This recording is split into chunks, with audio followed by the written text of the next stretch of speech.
ലൈനും anti stock ലൈനും ഒക്കെ ഉൾപ്പെടുന്നത് ഏത് കൊളീഷനിലാണ് വരിക? ഇൻഇലാസ്റ്റിക് കൊളീഷനിലാണ് വരിക അല്ലെ? ക്ലിയർ ആണല്ലോ? ഏറ്റവും കൂടുതൽ ഇന്റൻസ് ആയിട്ടുള്ള ലൈൻ ഏതാണ്? Anti stock line. 3 ലൈനിൽ വെച്ചിട്ട് ആന്റി സ്റ്റോക്സ്. ഏറ്റവും കൂടുതൽ ഇന്റൻസ് ഏതാണ്? Anti Stokes. ഉറപ്പാണോ? അല്ല, റിലേ ആണ് വരിക കേട്ടോ, അത് ഓർത്ത് വെക്കണേ. ഇന്റൻസിറ്റിയുടെ കാര്യങ്ങൾ പറയുമ്പോൾ ഏറ്റവും കൂടുതലായിട്ടുള്ളത് റിലേ ലൈൻ ആണ്, പിന്നെ സ്റ്റോക്ക് ലൈൻ ആണ്, ആന്റി സ്റ്റോക്ക് ലൈൻ ആണ് കേട്ടോ.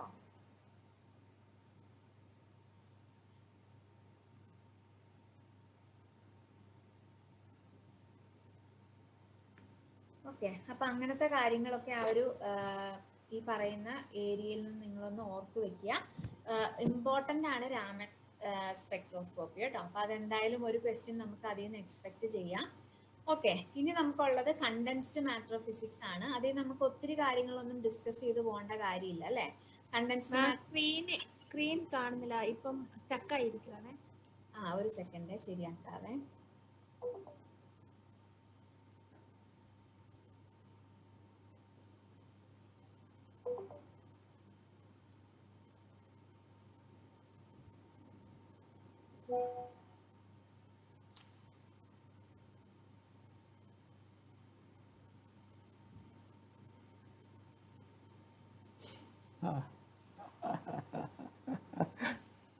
ഒരു സെക്കൻഡേ.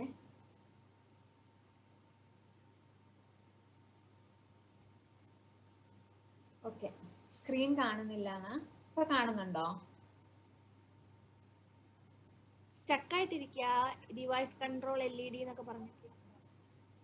Okay okay.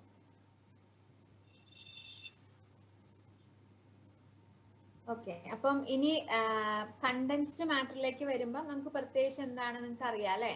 എന്തൊക്കെയാണ്, എത്ര ടൈപ്പ് ഓഫ് ഇതുണ്ട്? ബ്രെവിസ് ലാറ്റിസിന്റെ കൺസെപ്റ്റ് അറിയാം അല്ലെ? 3 ഡയമെൻഷനിൽ എത്ര ക്രിസ്റ്റൽ സിസ്റ്റം ഉണ്ട്?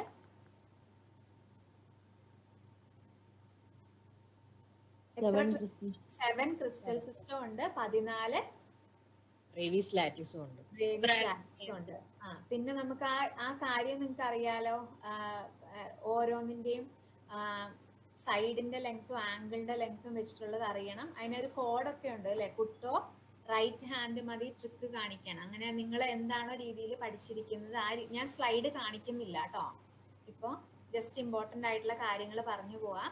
അപ്പൊ അത് ജസ്റ്റ് അവിടെ ആ ഒരു കാര്യങ്ങളെല്ലാം പഠിച്ചിരിക്കുക. അതിൽ നിന്ന് ഒരു ക്വസ്റ്റ്യൻ എന്തായാലും ചോദിക്കും കേട്ടോ. ആ ഒരു സൈഡ് A = B = C ആ ഒരു ഇത് വെച്ചിട്ടുള്ള കാര്യങ്ങൾ എന്തായാലും ചോദിക്കും ആംഗിളിന്റെ ബേസിൽ. സിമ്പിൾ ക്യൂബിന്റെ കോർഡിനേഷൻ നമ്പർ എത്രയാണ്?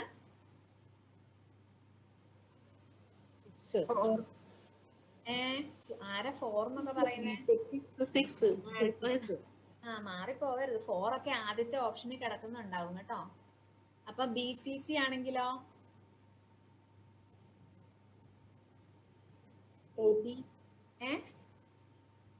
വേഗം പറഞ്ഞേ, ഇതിലൊന്നും ടൈം എടുക്കാൻ പറ്റില്ലല്ലോ, പെട്ടെന്ന് പറഞ്ഞോ. കോർഡിനേഷൻ നമ്പർ കണ്ട. ഇങ്ങനത്തെ കാര്യങ്ങളൊക്കെ നമ്മൾ വിട്ടുപോകരുത്. ഇതൊക്കെ ആയിരിക്കും ഒരു ചോദ്യം എന്തായാലും ചോദിക്കുക കേട്ടോ. FCC ആണെങ്കിൽ എന്താ വരിക? 12. അപ്പം ഇങ്ങനത്തെ കാര്യങ്ങൾ ഓർത്ത് വെക്കണം. ഇനി number of atoms per unit cell. Simple ക്യൂബിന് എത്രയാ വരിക? 1 ആറ്റം. BCC ആണെങ്കിൽ 2. FCC ആണെങ്കിൽ 4. ഓക്കെ. അതേപോലെ ഓരോന്നിന്റെയും FCCയുടെ റേഡിയസിന്റെ ഇക്വേഷൻ എന്താണ്? FCCയുടെ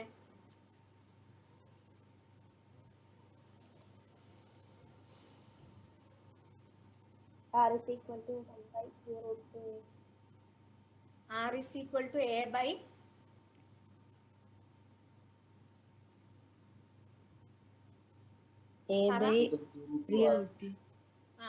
ഓക്കെ. നിങ്ങൾ എങ്ങനെയാണോ പഠിച്ചത് 2√2 R equal to A എന്നാണെങ്കിൽ അങ്ങനെ. അതിൽ നിന്ന് ആറാ ചോദിക്കുന്നെങ്കിൽ എന്താന്നുള്ളത് തിരിച്ചെടുക്കുക കേട്ടോ. പിന്നെ അങ്ങനത്തെ കാര്യങ്ങളൊക്കെയാണ് ഈ കണ്ടൻസ്ഡ് മാറ്റർ ഫിസിക്സിൽ. നിങ്ങൾ ഇതിന് എന്തായാലും ഇമ്പോർട്ടൻസ് കൊടുക്കണം. പിന്നെ മില്ലർ ഇൻഡിസസ് അത് കാൽക്കുലേറ്റ് ചെയ്യാൻ എല്ലാവർക്കും അറിയാം, അത് നിർബന്ധമായിട്ടും ചോദിക്കും. ഇന്റർപ്ലാനാർ സ്പേസിംഗിന്റെ ഇക്വേഷൻ എന്താണ്? ഒരു ക്യൂബ് ആണെങ്കിൽ L². അപ്പൊ ആ ഇക്വേഷനെ ബേസ് ചെയ്തിട്ടുള്ള ക്വസ്റ്റ്യൻസ് ഒക്കെ നമുക്ക് എക്സ്പെക്ട് ചെയ്യാം. ഓക്കെ,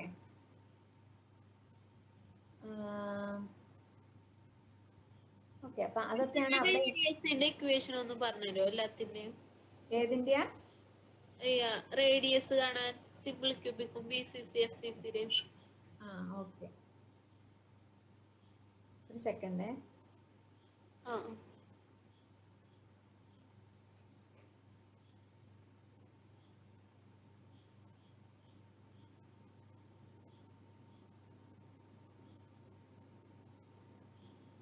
ഇവിടെ എഴുതിയിട്ടാ പോരെ?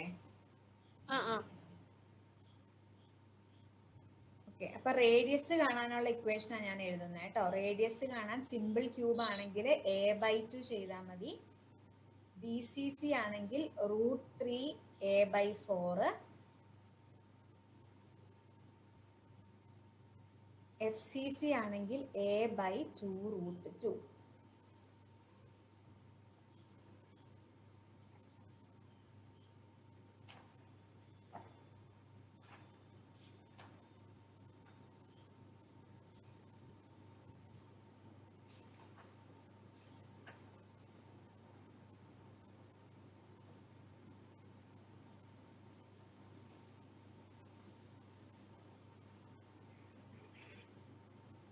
ക്ലിയർ ആണോ? Yes ma'am. ഓക്കെ,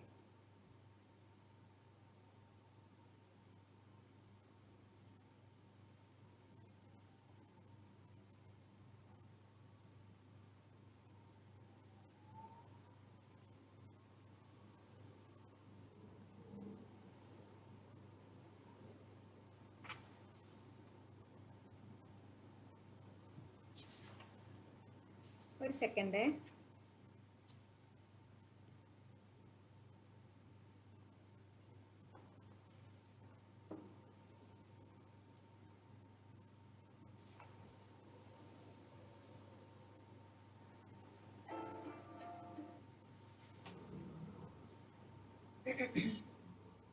ഓക്കെ, അപ്പൊ ഇത്രയും ഇമ്പോർട്ടന്റ് കാര്യങ്ങളൊക്കെയാണ് നിങ്ങൾ ഇതിനകത്ത് നോക്കാനുള്ളതായിട്ട് വരുന്നത് കേട്ടോ. അപ്പൊ അതെന്തായാലും നോക്കിയിട്ടൊക്കെ പോവുക. നിങ്ങൾ ഇനി എന്താ ചെയ്യണം എന്ന് വെച്ച് കഴിഞ്ഞാൽ, നമ്മളിപ്പോൾ ഡിസ്കസ് ചെയ്തതിൽ നിങ്ങൾ പുതുതായിട്ട് കണ്ട എന്തെങ്കിലും കാര്യമുണ്ട്, അല്ല ചില പേപ്പർ ഡിഫിക്കൽട്ട് ആയിട്ട് ആ പേപ്പർ മാറ്റി വെച്ചിട്ടുണ്ടായിരിക്കും. അങ്ങനത്തെ കാര്യങ്ങളൊക്കെ ഉണ്ടെങ്കിൽ നിങ്ങൾ ഇനി അത് നോക്കാൻ പോവണ്ട. നിങ്ങൾ പഠിച്ച കാര്യങ്ങൾ തറപ്പിച്ച് പഠിക്കുക കേട്ടോ. ഇനി നമ്മൾ സൈക്ലിക് കോർഡിനേറ്റിന്റെ കാര്യം പറഞ്ഞിട്ടുണ്ടായിരുന്നു അല്ലേ? അപ്പൊ സൈക്ലിക് കോർഡിനേറ്റ് എന്ന് പറഞ്ഞു കഴിഞ്ഞാൽ എന്താണ്? ഒരു ലഗ്രാഞ്ചിയനില് ഒരു സിസ്റ്റത്തിന്റെ ലഗ്രാഞ്ച് നമുക്ക് തന്നു. ഒരു ലഗ്രാഞ്ചിയനിൽ ഒരു പെർട്ടിക്കുലർ കോർഡിനേറ്റ് ഇല്ല എന്ന് വിചാരിക്കുക. അപ്പോൾ ഇപ്പൊ ∂L/∂Qj എന്ന് പറയുന്ന 0, അതാണ് കണ്ടീഷൻ എന്ന് പറയുന്നത്. ∂L/∂Qj എന്ന് പറയുന്നത് ഈക്വൽ ടു 0 ആണ്. അങ്ങനത്തെ കോർഡിനേറ്റ് ആണ് എന്തെന്ന് പറയുന്നത്? സൈക്ലിക് കോർഡിനേറ്റ് എന്ന് നമ്മൾ പറയുന്നത്. ക്ലിയർ ആണോ? ഇനി ഒരു ജനറലൈസ്ഡ് മൊമെന്റ് കാണാൻ ഒരു ഇക്വേഷൻ ഉണ്ട്, അതും വളരെ ഇമ്പോർട്ടന്റ് ആണ്. PJ എന്ന് പറഞ്ഞു കഴിഞ്ഞാൽ ∂L/∂Qj ആണ്. ഇതൊക്കെ ചിലപ്പം ചോദിക്കാം എക്സാമിന്. ജനറലൈസ്ഡ് ഒരു ലഗ്രാഞ്ചിയൻ തന്നിട്ട് അതിന്റെ ജനറലൈസ്ഡ് മൊമെന്റ് കാൽക്കുലേറ്റ് ചെയ്യാൻ പറഞ്ഞു കഴിഞ്ഞാൽ എന്ത് ചെയ്താൽ മതി? ∂L/∂Qj കണ്ടാൽ മതി. ക്ലിയർ ആണല്ലോ? അപ്പൊ ഇങ്ങനത്തെ കാര്യങ്ങളൊക്കെ ജസ്റ്റ് ഒന്ന് ശ്രദ്ധിക്കുക. അപ്പൊ നമ്മൾ അത്യാവശ്യം ഈ 5 സബ്ജക്റ്റിലും വരുന്ന ഇമ്പോർട്ടന്റ് ആയിട്ടുള്ള കാര്യങ്ങളൊക്കെ ഡിസ്കസ് ചെയ്തു. ഇനി നിങ്ങളോട് പറയാനുള്ള ഇനി നമ്മൾ അടുത്ത 5 പേപ്പർ സാജൻ സാർ ആയിരിക്കും ഡിസ്കസ് ചെയ്യുന്നത് കേട്ടോ. അപ്പൊ നിങ്ങളോട് പറയാനുള്ള ഒറ്റ കാര്യമുള്ളൂ, നിങ്ങൾ എപ്പോഴും ശ്രദ്ധിക്കുക. നമുക്ക് 100 മാർക്കിന്റെ ക്വസ്റ്റ്യൻ ആണ്. സമയം 75 മിനിറ്റ് ആണ്. ഈ സമയമൊന്നും ആരും 1.5 മണിക്കൂർ ഉണ്ടെന്ന് ഓർത്ത് പോകരുത്. എക്സാമിനുള്ള സമയം 1.25 മണിക്കൂറാണ്. അപ്പൊ കറക്റ്റ് എപ്പോഴാണ് ബെല്ലടിക്കുക എന്നൊക്കെ സംശയം ഉണ്ടെങ്കിൽ ചോദിക്കണം, എന്നിട്ട് വേണം എക്സാം ചെയ്യാൻ വേണ്ടി. ആരും ഇനീഷ്യലി പാനിക് ആവരുത്. നിങ്ങൾക്ക് എക്സാം തുടങ്ങിയ ഒരു 5 മിനിറ്റ് നിങ്ങൾക്ക് ഒരു ടെൻഷൻ ഉണ്ടായിരിക്കും. അത് ഓവർകം ചെയ്ത് കിട്ടിയാൽ നിങ്ങൾക്ക് തീർച്ചയായിട്ടും ഒരു 2-3 മിനിറ്റ് കഴിയുമ്പോൾ നിങ്ങളത് ഓക്കെ ആയി നിങ്ങൾക്ക് ചെയ്യാൻ പറ്റും. ഓക്കെ, ഇനി ഒരു കാര്യം പറയാനുള്ളത്, PSC എക്സാമുകൾക്ക് പൊതുവെ നമ്മൾ കണ്ടുവരുന്നൊരു പ്രശ്നമാണ് അവരുടെ ക്വസ്റ്റ്യൻസിൽ എറർ സംഭവിക്കും. ക്വസ്റ്റ്യനിൽ എറർ സംഭവിക്കാം, ആൻസർ ഓപ്ഷനുകളിൽ എറർ സംഭവിക്കാം. ഇപ്പൊ കഴിഞ്ഞ HSST-യിൽ നമ്മുടെ 8 ക്വസ്റ്റ്യൻ ഡിലീറ്റ് ചെയ്തിട്ടുണ്ട്. അപ്പൊ അതിനകത്ത് ഒരു ക്വസ്റ്റ്യൻ ഞാൻ ഇപ്പം നിങ്ങൾക്ക് ഒരു ഉദാഹരണം പറയാം. ഒരു ലഗ്രാഞ്ചിയൻ നമ്മളോട് തന്നിട്ട് ഹാമിൽട്ടോണിയൻ കാൽക്കുലേറ്റ് ചെയ്യാനുള്ള ഒരു ചോദ്യമാണ് ചോദിച്ചത്. ആ ചോദ്യത്തില് നമുക്ക് ആർക്കും കിട്ടുന്ന സിമ്പിൾ ആയിട്ടുള്ള ഒരു ക്വസ്റ്റ്യൻ, ഏതൊരാളെ ഓർത്താലും ഞാനത് പഠിച്ചതാണ്, എന്തുകൊണ്ട് എനിക്ക് കിട്ടുന്നില്ല എന്ന് ആലോചിച്ച് നമ്മൾ ഇത് ചെയ്ത് 2-3 തവണ ചെയ്യുമ്പോഴേക്കും നമ്മൾ മെന്റലി ഡൗൺ ആവും, അതുപോലും കിട്ടുന്നില്ല എനിക്ക് അല്ലെ.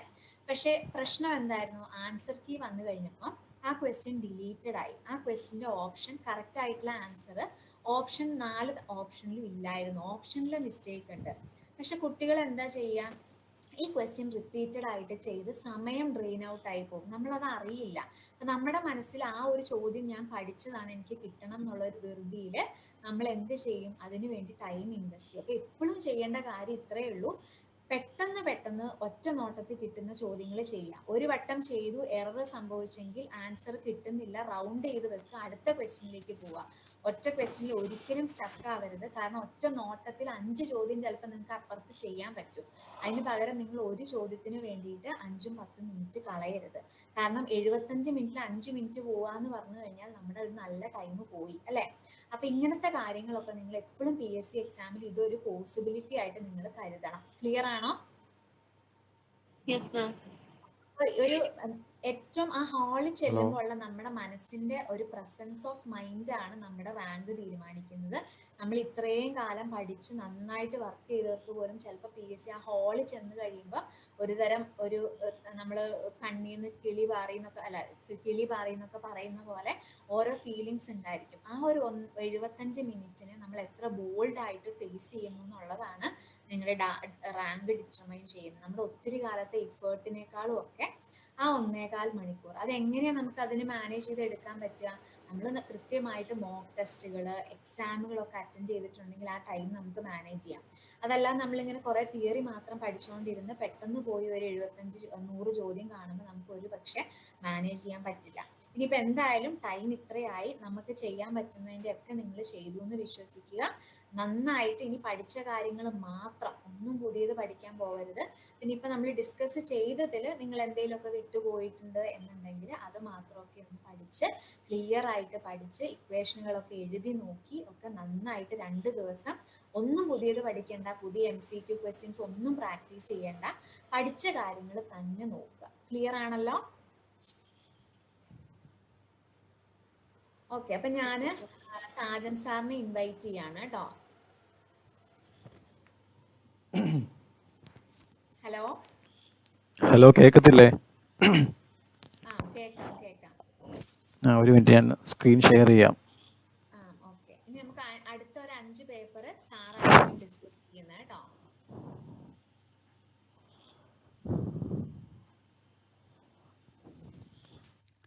പക്ഷെ നിങ്ങളിത് കണ്ടിട്ട് KB log 1/ω എന്ന് എഴുതരുത്.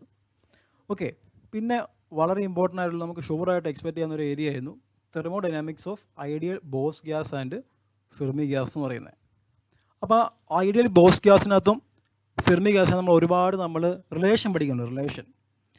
അപ്പോൾ ഇതിനകത്ത് 2 കേസിലും, അല്ലെങ്കിൽ ഫെർമിയോൺസിൻ്റെ കേസിലും ബോസോൺസിൻ്റെ കേസിലും അതിൻ്റെ ഡിസ്ട്രിബ്യൂഷൻ ഫംഗ്ഷൻ അല്ലെങ്കിൽ അതിൻ്റെ ഒക്യുപ്പൻസി, അല്ലെങ്കിൽ ഇപ്പം ഈ കേസിലാകുമ്പം ഈ എനർജി ഉള്ള ഒരു ലെവലിൽ നമ്മുടെ ബോസോൺസ് അല്ലെങ്കിൽ ഫെർമിയോൺസ് ഇരിക്കുവാനുള്ള പ്രോബിലിറ്റി, അങ്ങനെ പല ടൈം ഉപയോഗിക്കുകയാണ് ഇതിന്. ഒന്നുകിൽ ഒക്യുപ്പൻസി എന്ന് പറയാം, അല്ലെങ്കിൽ ഡിസ്ട്രിബ്യൂഷൻ ഫംഗ്ഷൻ എന്ന് പറയാം, അല്ലെങ്കിൽ ഈ എനർജി ഉള്ള ആ ലെവലിൽ നമ്മുടെ പാർട്ടിക്കിൾസ് ഇരിക്കാനുള്ള പ്രോബിലിറ്റി എന്ന് പറയാം. നമുക്ക് 3 രീതി നമുക്ക് ഡിഫൈൻ ചെയ്യാൻ പറ്റും. അപ്പോൾ ഫെർമിയോൺസിനും ബോസോൺസിനും ഒക്കെ ഡിഫറെൻ്റ് ആയിട്ടുള്ള ഡിസ്ട്രിബ്യൂഷൻ ഫംഗ്ഷനാണ് ഉള്ളത്. അപ്പോൾ ഇതിൽ ഓപ്ഷനകത്ത് ABCD 4 ഓപ്ഷൻ ഉണ്ട്. അപ്പോൾ ഇതിലേതാണ് ബോസോൺസിൻ്റെ ഡിസ്ട്രിബ്യൂഷൻ ഫംഗ്ഷൻ? ബോസോണിൻ്റെ ഡിസ്ട്രിബ്യൂഷൻ ഫംഗ്ഷൻ ഏതാണ്? ഓപ്ഷൻ A ആണ് ബോസോണിൻ്റെ കേസിലെ ഡിസ്ട്രിബ്യൂഷൻ ഫംഗ്ഷൻ.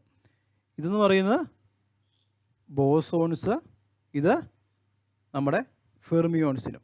ഓർത്ത് വയ്ക്കുക, ഒരു മാറ്റമുള്ളൂ, ഫെർമിയോൺസ് ആകുമ്പം +1ഉം ബോസോൺ ആകുമ്പം -1ഉം. E എന്ന് പറയുന്നത് നമ്മളിരിക്കുന്ന ആ ലെവലിൻ്റെ എനർജി, മ്യൂ എന്ന് പറയുന്നത് അതിൻ്റെ കെമിക്കൽ പൊട്ടൻഷ്യൽ, ദെൻ K എന്ന് പറയുന്ന ബോൾട്സ്മാൻ കോൺസ്റ്റൻറ്റ്,